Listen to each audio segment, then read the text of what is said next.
Hello guys, meron na naman pala dito tatayuan ng building kagaya nito.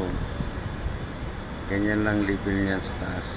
Nataas yung building na itatayo dyan. Hindi ka pwede lumagpas kagaya na sa dulo. Nagpisahan na. Kaya isusunod na yung harap doon sa may tawid ng kalsada. Lahat na nakikita nyo dyan sa tawid ng kalsada, mga paupahan yan, may bed space, merong partition dito, lahat dito sa Satwa. Kaya ito, sa harapan namin yan, nakikita yan, puro paupahan yan, halo-halo mga tao dito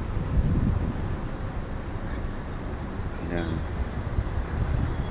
ilang buwan lang yan, matatapos din yan, tapos susunod yan doon kasi nabaladiya, bila din yan binaladiya lang, i-demolish na kasi hindi na uso dito yung yung mga bila-bila na yan kasi panahon pa kasi nagpupupong yan ay inaalis ng gobyerno yung mga bila, papalitan ng mga building, mga business property.